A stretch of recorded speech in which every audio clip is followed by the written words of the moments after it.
खुद इसके कार्यकर्ता नहीं करते। इसका संचालन, इसका रिमोट कहीं और है, जिसका नाम है राष्ट्रीय स्वयंसेवक संघ RSS।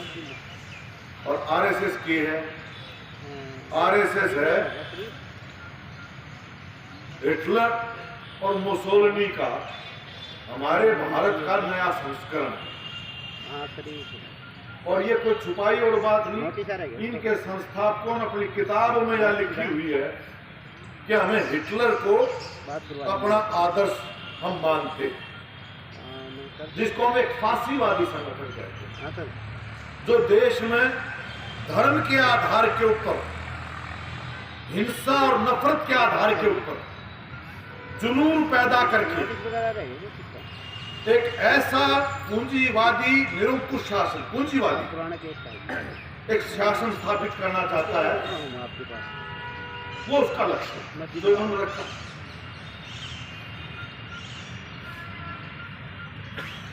आजादी के आंदोलन में यही लोग थे जो देश को, जो अंग्रेजों के साथ मिलकर के जिन्होंने काम किया था, धर्म के आधार के ऊपर दो देश बनाने की बात सबसे पहले जिन्होंने की थी,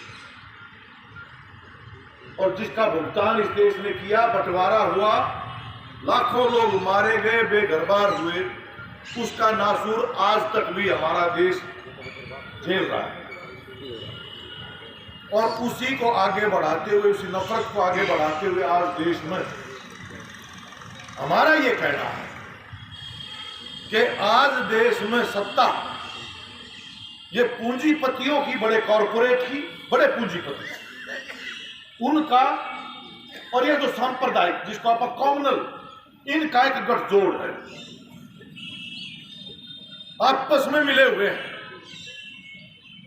और इस गठजोड़ का नतीजा यह है, क्योंकि कॉरपोरेट की लूट आसान तभी बनाई जा सकती है जब लोगों के बीच में फूट रहे, बंटवारा रहे, उसको सुनिश्चित करती है बीजेपी, RSS। इसलिए आज के दिन देश के बड़े कॉरपोरेट पूंजीपतियों की सबसे चहेती पार्टी का नाम है बीजेपी। सबसे अमीर पार्टी, चकमा चंदा उसको दिया जाता है, वो चंदा नहीं असल में, उस पर भी हम चर्चा करेंगे, वह एक रिश्वत है जो इनको दी जाती है नीतियों के बदलाव में। नीतियां कांग्रेस पार्टी की भी निजीकरण की तरफ रही, शुरुआत की। आज मोदी की सरकार ये सामान्य निजीकरण नहीं है, यह है देश के संसाधनों को हवाले करना थोक में अपने यार पूंजीपतियों के लिए, जिसको हम दरबारी पूंजीवाद का मॉडल आज हम देख सकते हैं। एक तरफ ये करते हुए जो कॉमरेड दरियाव सिंह ने बात रखी कि आजादी के बाद सोवियत संघ, समाजवादी देशों की मदद से जैसा भी हमने कुछ आत्मनिर्भरता की बुनियाद रखी थी, आत्मनिर्भरता, कोई भी देश आजाद नहीं रह सकता अगर वो अपने पैरों पर आर्थिक रूप से ना खड़ा हो। परनिर्भरता का नाम ही गुलामी है। इसलिए आजादी के बाद हम आर्थिक तौर पर आत्मनिर्भर बने। इसी को हम संप्रभुता कहते हैं कि हमारा देश, हम संप्रभु हैं और कोई फैसला नहीं करेगा हमारे बारे में, हम कराएंगे, यह हमारे संविधान में लिखा गया। तो हमारे देश की जो संप्रभुता की बुनियाद जो हमने खड़ी की आजादी के बाद, आज उस बुनियाद को पूरी तरह से तोड़ दिया। हवाई अड्डे क्या, बंदरगाहें क्या, कोयले की खान, बिजली के, तेल के, सब आज उन बड़े पूंजीपतियों का हवाले। एक तो ये, दूसरा ये तब संभव हो पा रहा है, ये सब हो पाया कि लोगों के बीच में हिंदुत्व के नाम पर एक नफरत और जहर, हिंसा का वातावरण पड़ा है। एक नकली दुश्मन अपने भीतर से खड़ा कर दिया है। हमारी जो राष्ट्रीयता भारत की, वो साम्राज्यवाद से लड़ते हुए पैदा हुई थी। हम भारत एक पहचान वह बनी थी एक विदेशी साम्राज्य से लड़ते हुए। विविधताओं में एकता, ये पहचान है भारत की, यह आत्मा है भारत की। इसके बगैर भारत नहीं रह सकता, क्योंकि इसमें अनेकों धर्मों के मानने वाले लोग हैं, अनेकों भाषा बोलने वाले लोग हैं, अनेकों जातीयताएं हैं।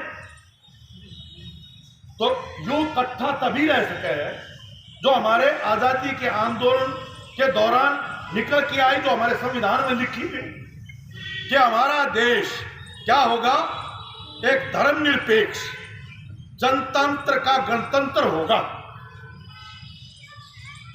गणतंत्र यानी कि एक संघ, देशों का देश, राष्ट्रों का राष्ट्र, अनेकों राष्ट्रीयताएं मिलकर के एक देश। और वो तभी हो सकता है कि तमाम भाषा भाषी, ज्यादा संख्या हो कम संख्या हो, लेकिन सबको बराबर का सम्मान अधिकार मिले। धर्मनिरपेक्षता का मतलब है कि राज का कोई धर्म नहीं होगा। धर्म एक व्यक्तिगत मसला है, कोई किसी धर्म ने मानो ना मानो, ये एक व्यक्ति का अधिकार है। लेकिन सरकार का राज वो किसी भी धर्म के मामले में हस्तक्षेप नहीं करेगा और ना ही कोई धर्म सरकार के या राज्य के मामले में हस्तक्षेप करेगा। ये धर्म राज्य में हस्तक्षेप नहीं करेगा और राज्य धर्म के मामले में हस्तक्षेप नहीं करेगा, तभी बात बनेगी, ना तो देश बटेगा। और उसका नासूर हम झेल चुके, ये और ना बटे। इसलिए ये एक बुनियाद रखी। आज इन्होंने इस हिंदुत्व के नाम पर मुस्लिमों के बारे में उनको निशाने पर लेकर के वो पाकिस्तान क्यों नहीं चलेगा, उनका न्यारा देश बन गया था। ये कहेंगे कि उनकी तो 4-4 शादियां होती, आबादी बढ़ रही है, हिंदू धर्म खतरे में, मुसलमानों की आबादी बढ़ जाएगी। अब इस तरह का प्रचार करके लोगों में कोई यूं नहीं पूछने वाला उनसे, भाई मुसलमान ना कि सब 4-4 शादी कर ले, क्या 4 गुना महिलाएं हैं उनके अंदर? महिलाओं की संख्या तो मुसलमानों में भी पुरुषों के मुकाबले कम है। जनसंख्या वृद्धि का वास्ता इस्त नहीं है, इस्त है कि जो पिछड़े गरीब तबके, हमारे भी आदिवासी दलित पिछड़े जो समाज, उनके अंदर जिनकी अंदर शिक्षा नहीं है, जिनकी पहुंच नहीं है ज्ञान से, स्वास्थ्य सुविधाओं से, उनमें आबादी ज्यादा है। आबादी हमारे इसलिए यूपी का, बिहार का, इनका झारखंड का पिछड़े हुए राज्य, उनमें आप देखोगे जनसंख्या अनुपात ज्यादा। तो पिछड़ापन दूर करने से ही आबादी बजाय इसके मुसलमानों के बारे में एक प्रचार कर दो और इस तरह से फिर उनको एक तगमा, ये कट्टर थे, ये आतंकवादी है, ये फलाना है, धकड़ा है, और इस तरह से देश में एक वातावरण बनाया गया। और ये एक हिंदुत्व का अभी भी वोट पड़ी का जिसकी बात कर रहे थे सहगल साहब, आखिर में भी मतलब वोट पड़ते आना भी बीच में कह रहा है कि जो कोई वोट गैर भाजपा को पड़ेगी उसका जश्न पाकिस्तान में बनेगा। इसका मतलब बीजेपी तो न्यारे जितनी पार्टी है वह सारी पाकिस्तान के समर्थक है और जो उनका वोट देनी है वह भी पाकिस्तान समर्थक है। एकमात्र देशभक्ति के ठेकेदार आज ये है और बाकी सब देशद्रोही। यूं एक वातावरण बनाया था पूरा। इसलिए इस स्थिति में हमारा दोनों पार्टियों का आज ये मानना है कि अगर इस देश को बचाना है, अगर हमारे पुरखों की कुर्बानियों से जो ये देश का संविधान जो बना, एक धर्मनिरपेक्ष जनतंत्र का गणराज्य, अगर इसको बचाना है तो उसके लिए पूर्व शर्त है, जरूरी है कि बीजेपी का सत्ता से बेदखली होनी चाहिए। देश में और प्रदेश में बीजेपी को राज से बाहर करना जरूरी है।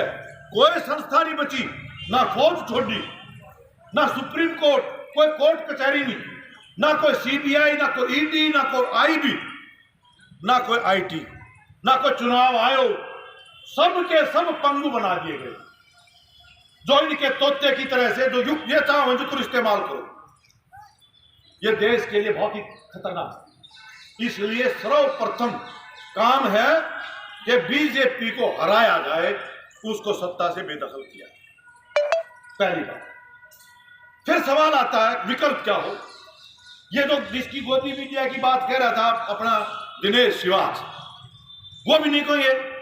जब उनके प्रचारक जो हैं उनके बीच में जो चर्चा करते हैं, आप लोग भी उनके लिए बहस करते हो, भाई या क्या कहा था 15-15 लाख आओगे, रोजगार देगा, यूं करेगा। महंगाई बहुत हुई, महंगाई की मार अब की बार, या ये तो हुआ तो नहीं। भयंकर बेरोजगारी, आज रिकॉर्ड तोड़ आजादी के बाद इतनी बेरोजगारी कभी नहीं रही। महंगाई है, तमाम की तमाम चीजें आज लोगों की वो संकट खड़ा।